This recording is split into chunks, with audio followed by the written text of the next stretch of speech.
लो जी, स्वागत है आपका टोक्यो में। जस्ट अभी भी पहुंचा हूं बस से। क्योटो से टोक्यो पहुंचा हूं, लगभग लगे हैं 6-7 घंटे। सुबह 8:30 बजे बस चली थी और अभी कितना टाइम हुआ?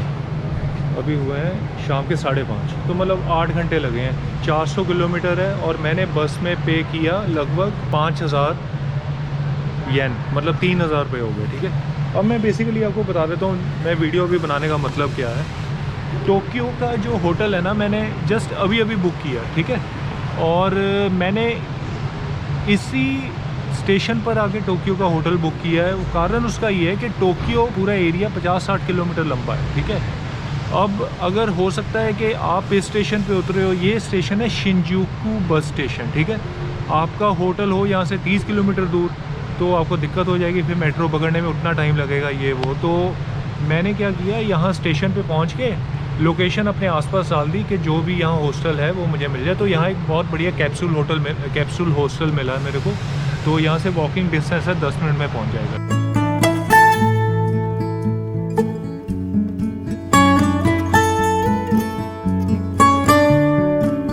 अब बेसिकली मैं आपको बता देता हूँ कि ये थोड़े से एक्सपेंसेस मेरे जो जापान में, क्योंकि अभी मैं टोक्यो पहुँचा हूँ तो ऑब्वियसली अगले 3-4 दिनों में जापान छोड़ने का समय आ चुका है। तो जापान छोड़ के किसी और कंट्री निकल जाऊंगा। लेकिन अभी तक जो मुझे ओवरऑल एक्सपेंसेस, एक छोटा सा आपको रिकैप देना चाहता हूँ।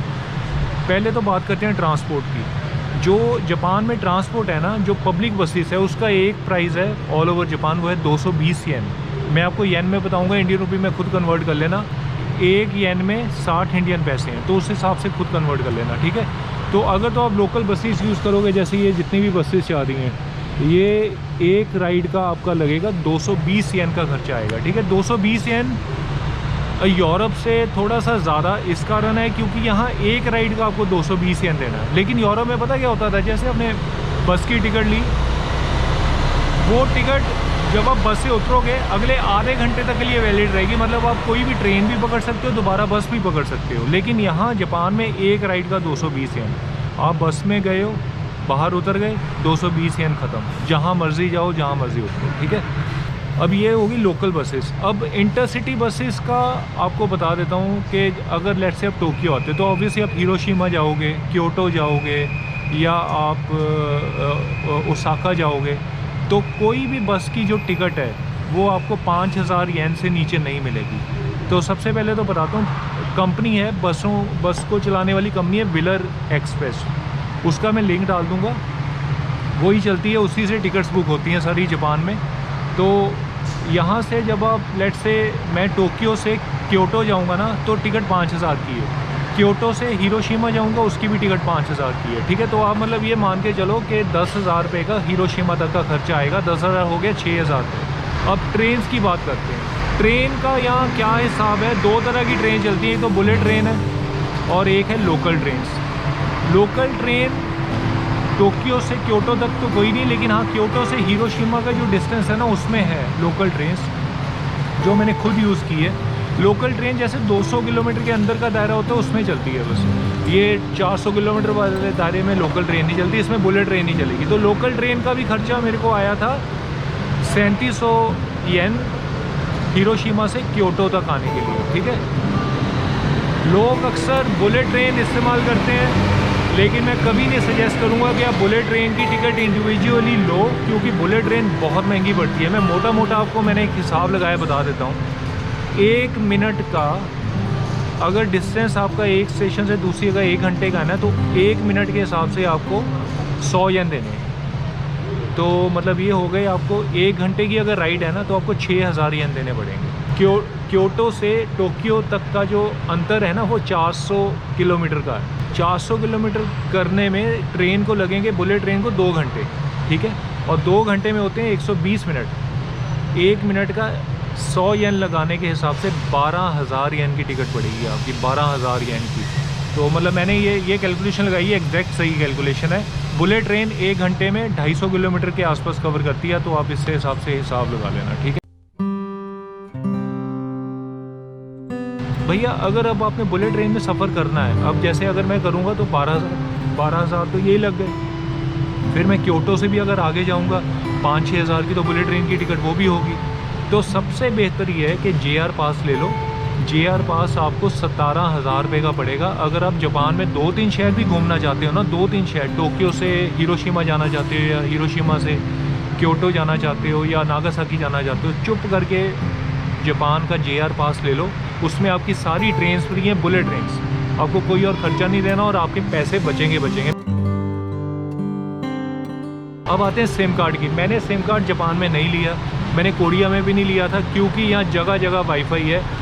इस जगह भी बैठा हूँ ना स्टेशन पे, यहाँ वाईफाई, चलो ठीक है स्टेशन पे तो वाईफाई होगा, कोई बड़ी बात नहीं है। बाहर अगर मैं पब्लिकली भी घूमूंगा ना, हर जगह वाईफाई है। पूरे हिरोशिमा में वाईफाई था, क्योटो में वाईफाई था, टोक्यो तो ऑब्वियसली कैपिटल है तो यहाँ भी वाईफाई, इसलिए मैंने सिम कार्ड नहीं लिया।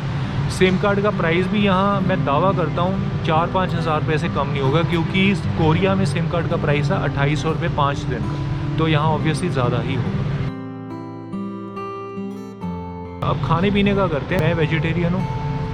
अगर आप अच्छा खाना खाना चाहते हो ना, यहाँ कुछ भी, चाहे वेजिटेरियन हो चाहे नॉन वेजिटेरियन हो, तो आपको यहाँ देना पड़ेगा 800-900 येन से नीचे कुछ भी नहीं है, ठीक है। 900 येन आपका वन टाइम मील, एक टाइम का मील का जो खर्चा है वो 900 येन आएगा, ठीक है। मैं क्या करता हूँ, अक्सर जैसे लंच में मैं 7-Eleven स्टोर में जाता हूँ, वहाँ से बेकरी का सामान बड़ा मिलता है। वो मेरे पास होते हैं ब्रेड बटर होता है, मतलब बेकरी में ब्रेड बटर लगे हुए मिलते हैं। बन मस्का, जिसको इंडिया में कहते हैं बन मस्का, वो वैसा मिलता है यहाँ। तो वो मिलते हैं 150-200 रुपये की चीज़ें, ठीक है, 200 येन की चीज़ें। 200 येन के छोटे छोटे सैलिड के डिब्बे मिलते हैं 250 येन के, मैं वो ले लेता हूँ, ठीक है। बाकी मैंने, जैसे इंडिया में दाल मखनी मिलती है ना रेडी टू ईट, वैसे यहाँ भी मिलती है ओवन में लगाने वाली रेडी टू ईट वेजिटेबल कड़ी, और भी बीफ वूफ में आपका नॉन वेज में बहुत कुछ मिलेगा, लेकिन मैं तो वेजिटेबल ही खाता हूँ, तो वेजिटेबल कड़ी लेता हूँ, वो 200 येन की आती है वो भी, ठीक है। यहाँ चावल का एक बना बनाया पैक आता है, वो ओवन में रखने वाला, वो आता है 100 येन का एक छोटा सा पैक होता है, मतलब 80-90 ग्राम उसमें चावल होते हैं बस। तो ये हो गया खाने पीने का। हॉस्टल्स, जापान के हॉस्टल्स में, चाहे शिमोनोसेकी से बात कर रहा हूँ, चाहे हिरोशिमा आया, चाहे क्योटो आया, अब टोक्यो में हूँ, एक हॉस्टल का एवरेज प्राइस लगा के चलो 1800 रुपये, इससे कम कुछ भी नहीं मिलेगा, कहीं भी नहीं मिलेगा। और अगर सैटरडे संडे हुआ तो 1800 का 3000 मान के चलो, तो जितने सैटरडे संडे बिताओगे उसका 3000 प्राइस हो जाएगा। यहाँ ये तो पूरी दुनिया में है, यूरोप में भी ऐसे ही था। तो सैटरडे संडे वीकेंड्स पे हॉस्टल हमेशा महंगे हो जाते हैं, क्योंकि लोग पार्टीज़ करने बड़े बड़े शहरों में आते हैं या जो भी है पता नहीं, खैर वीकेंड में महंगे होते हैं। तो मैंने अभी जो हॉस्टल बुक कराया वो मुझे पड़ा है 1800 रुपया एक दिन का, ठीक है। तो 2 दिन का बुक कराया 3600 रुपया, और तो ये हो गया रहने का। मैंने वीडियो ऐसे ही बना लिया, हालांकि मकसद नहीं था वीडियो बनाने का, लेकिन मैं चाहता हूँ कि आपको थोड़े से एक्सपेंसेस जापान के पता लगे। और ये है, ये लॉन्ग रूट वाली बसेस है, नहीं लॉन्ग रूट नहीं है, हाँ लॉन्ग रूट वाली बसेस है, हाईवे एक्सप्रेस। लेकिन हमारी वाली बढ़िया थी। अगर आपने मेरी पिछली वीडियो देखी होगी तो उसमें मैंने आपको बस दिखाई है कि कैसी है कैसी नहीं, ठीक है। तो ये था। अब मैं चलता हूँ यहाँ अपने हॉस्टल के लिए। एक छोटी सी एक्सपेंस वीडियो आपके लिए बनाना चाहता था। अगर कुछ और आपके मन में सवाल हो तो कमेंट सेक्शन में पूछ लेना। मैं कोई भूल तो नहीं गया?